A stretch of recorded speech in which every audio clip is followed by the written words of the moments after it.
ఆంధ్రప్రదేశ్లో నిలిచిపోయిన జగనన్న చెత్త పన్ను వసూళ్లు. చంద్రబాబు సీఎంగా ప్రమాణ స్వీకారం చేయకముందే చెత్త పన్ను వసూళ్లు ఆపేయమని అధికారులకు ఆదేశాలిచ్చారు. ఈ మేరకు పట్టణాలు, నగరపాలక సంస్థలు, స్థానిక సంస్థలకు మౌఖిక ఆదేశాలు జారీ చేసిన ప్రభుత్వం అధికారంలోకి వచ్చాక చెత్త పన్ను రద్దు చేస్తామని ప్రకటించిన చంద్రబాబు నాయుడు ఇచ్చిన మాట ప్రకారమే అనుకున్న టైం కంటే ముందే తన హామీ అమలు చేశారు. చెత్త పన్ను పేరుతో పేదల నుంచి నెలకు 30 నుంచి 150 రూపాయలు వసూలు చేసిన ప్రభుత్వంపై ప్రజాగ్రహానికి కారణమైన అనేక కారణాల్లో ఇది ఒకటి. ఇంటి పన్నులోనే అన్నీ కలిసి ఉంటాయి. ఇంటి పన్ను పెంచింది కాక చెత్త పన్ను చెల్లింపు అదనమైంది. చెత్త పన్ను రూపంలో ఏడాదికి 2000 కోట్ల రూపాయలు వసూలు చేసిన ప్రభుత్వం పారిశుధ్యాన్ని మాత్రం గాలికి వదిలేసింది. పారిశుధ్య కార్మికులకు జీతాలు కూడా సరిగ్గా ఇవ్వలేదు. ఆరంభం నుంచి చెత్త పన్ను వసూలుపై ప్రజల్లో వ్యతిరేకత ఉంది. చెత్తను తరలించడానికి 2164 వాహనాలు కొనుగోలు చేసినా దానిలో అవినీతి ఆరోపణలు ఉన్నాయి.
సృష్టించాలన్నా ఆ రికార్డ్ ను అధిగమించాలన్నా ఒక్క డాక్టర్ కేకేఆర్ గౌతమ్ కే సాధ్యం.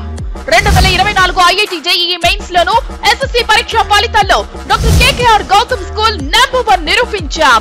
2024 ఎస్ఎస్సి పరీక్ష ఫలితాల్లో 600కు గాను 591 మార్కులతో పాల్సిక నెల్లూరు టౌన్ లోనే అగ్రగామిగా నిలవడమే కాకుండా 580కి పైగా 8 మంది, 570కి పైగా 23 మంది, 550కి పైన 44 మంది, 500 మార్కుల పైన 80 మంది విద్యార్థులతో మాకెవరూ లేరు పోటీ, మాకు మేమే సాటి అని విజయ కేతనాన్ని ఎగురవేసిన విద్యా సంస్థ doctor KKR Gautam. 2024 IIT JEE mains పరీక్ష ఫలితాల్లో మా పూర్వ విద్యార్థి నెల్లూరు టౌన్ లోనే ఎం హేమంత్ కుమార్ 150 ర్యాంకు సాధించారు.